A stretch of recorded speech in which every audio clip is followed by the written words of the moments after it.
Remember Doug Pielsticker, the CEO of Arrow? They closed in 2009. Well, he wants your compassion. If there's some way in your heart to help, maybe you can see some way to have compassion for him. Here's why.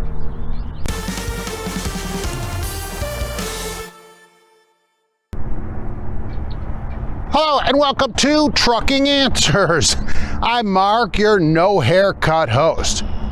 Well, Doug Pielsticker, the CEO of Arrow, he's been in prison since 2009, and that's not near long enough. All right, so I've got some info right here on the yellow sheet. Let's talk about him. For people that don't remember the whole story, all right, you may not have been driving then or whatever, this was a while ago.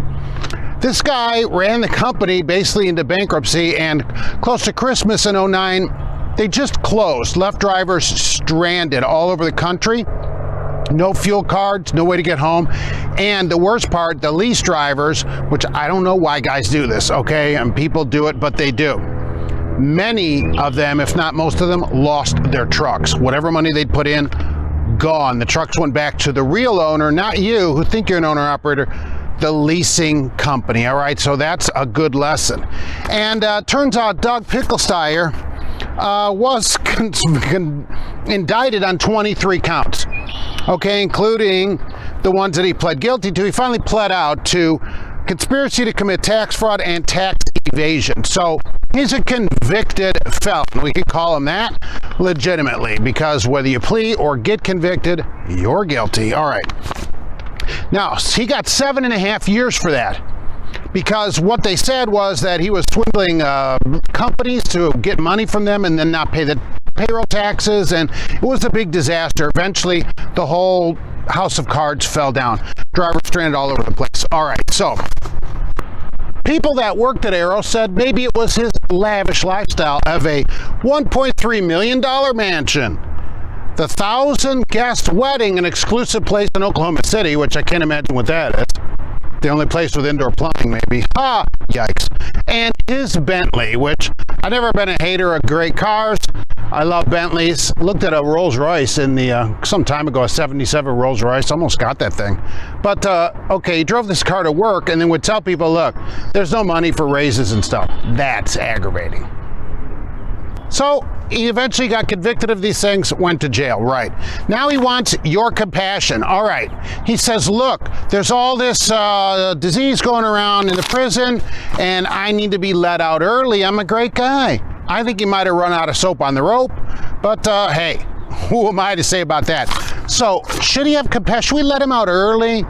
I mean, what did he do wrong, really, other than ruin the tons of people's lives and stuff? He wants a compassionate release. I guess that way they can make way to imprison all the people that are opening up hair places and stuff, which I can't find any of, because that woman in Texas got a week in jail for that, but that's another story. Okay. So the prison fortunately said, no, you don't get compassionate release, but we'll put you on home detention, home confinement until May 23rd, 2001. I don't know. That's what Peter picked up pickled peppers is up for now, a year of home release. He declined to say where he's living. Now, can anybody find that out for me? There's got to be some way to find out where a prisoner is living. It's got to be public record. So I'd like to know if you could find that out. Send it to me, all right? So that'd be really great. Also, after Arrow closed, you know what this guy did for a living? He became an Uber driver. Now, I don't know if he was driving the Bentley.